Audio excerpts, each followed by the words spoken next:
Okay, so if we come back to these stages of X chromosome inactivation, we've been briefly through this counting and what's known about how the chromosomes can be counted, the X chromosomes relative to the autosomes.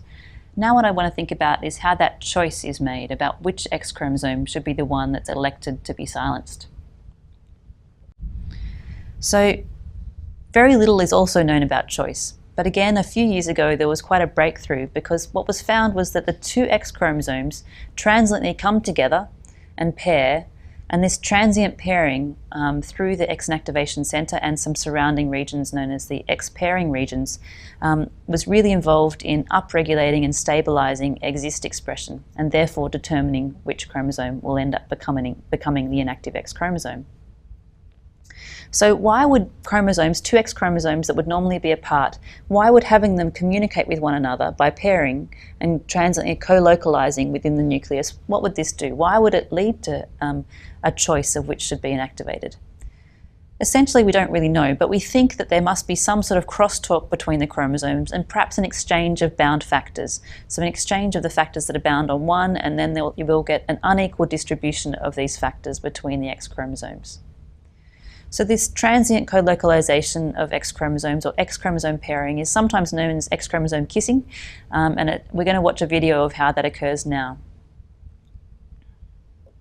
So you can see the two X chromosomes here shown in orange, and this is when they're both active still, say for example in an embryonic stem cell. So one of those is inherited from the father, the paternal X chromosome, and one from the mother. So shortly after the induction of differentiation, they transiently co-localize. As you can see, their chromosomes kissing at this point. There's some exchange of factors, and then one X chromosome upregulates exist RNA, which is shown in blue. It then goes through the next stages of inactivation and localizes to the nuclear periphery and goes through all of these phases of X inactivation that we'll now talk about. So we know that this X chromosome pairing, this X chromosome kissing, is in fact critical for X inactivation choice. The way we know that is that if you take many copies of the X chromosome pairing region, and so you make a multi-copy array of this on an autosome, then this multi-copy array will outcompete the regular XX pairing that occurs.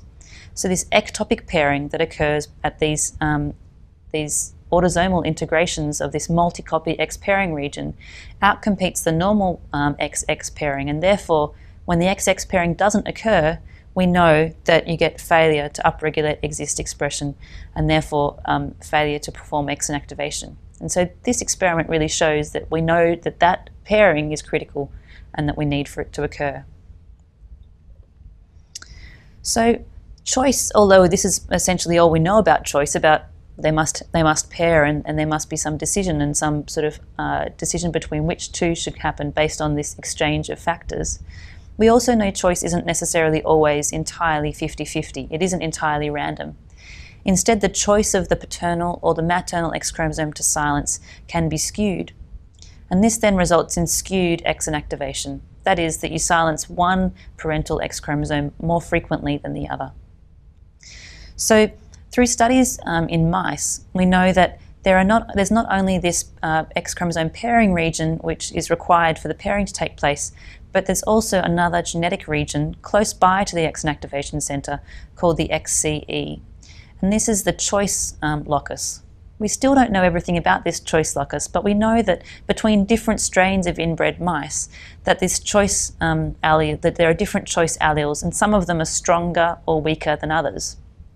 And this means that there can be a preference to inactivate one X chromosome compared with the other.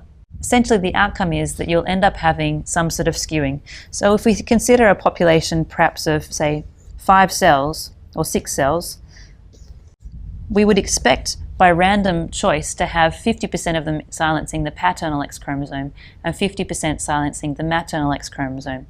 But in fact, you can have it far more skewed than that, so that you could have this one, you could have 5 of them choosing to express the maternal X chromosome, for example, and only 1 expressing the paternal X chromosome. And so this is clearly skewed from the 50-50 proportions you might expect. Now, interestingly, we know that this skewed choice of X inactivation doesn't just happen in mice, but also happens in humans.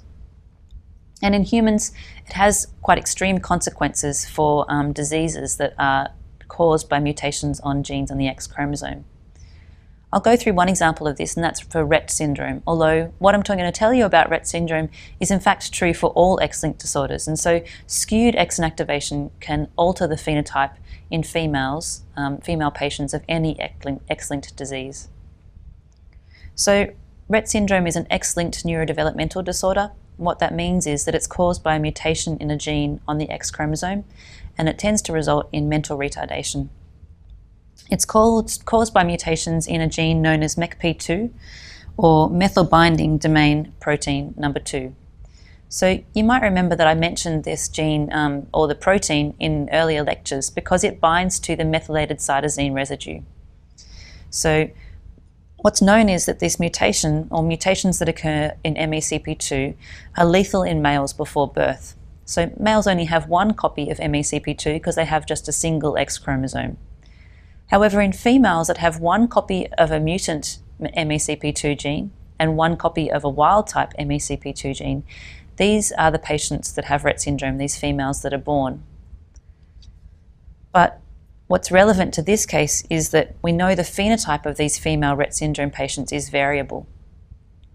So in humans, when you have variable phenotypes of people with a particular mutations in a particular gene, there are many explanations. We know that it could be because of their particular genetic background, so they might be predisposed to exhibit more extreme phenotypes or predisposed to be more resistant to these phenotypes.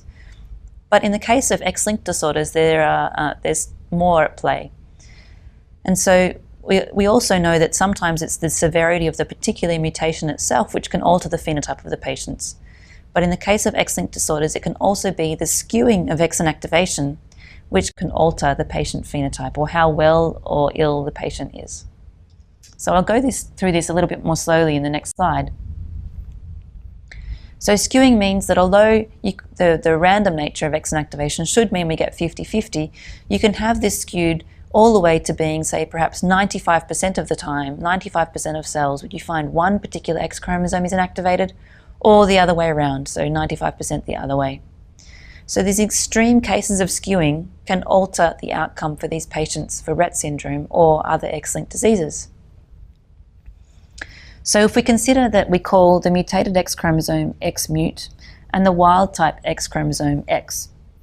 So if you skew X inactivation such that the mutated X chromosome is the one that's chosen to be silenced 80% of the time, then that means that 80% of the time the cell effectively is wild type, and so therefore there's less severe disease.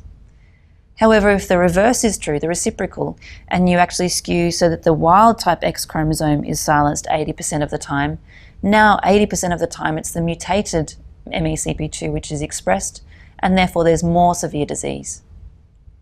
And so you can see in this way the skewing of X inactivation can really dramatically alter the phenotype because of the proportion of the time or the proportion of cells that express that mutated form. So apart from the skewing, we also know it really depends on where these clonal patches are found, so for X inactivation. So you know that the calico cat, we could see the nice patchy appearance on their coat. But it's not just the coat where we see these clonal patches where the choice of which X chromosome was inactivated can be seen. It can in fact be seen throughout the whole organism, throughout the whole adult female in this case. And so depending on where those clonal patches are, depending on which portions of the brain have the mutated copy of the X chromosome active compared with the wild type, this may also influence phenotype. So you'll also remember I mentioned earlier that Stanley Gartler used the Barr body and which Barr body occurred, so the random nature of X inactivation, to look at the clonal nature of cancer. And it's interesting now to think that this skewing of X inactivation, which we can measure in much greater detail now than could be done in 1965, is still used to look at the clonality of cancer, and in fact it's used to look mostly at the clonality of leukemias. In the next lecture, we'll move on to thinking about the next stages of X inactivation, the initiation and spreading of X inactivation.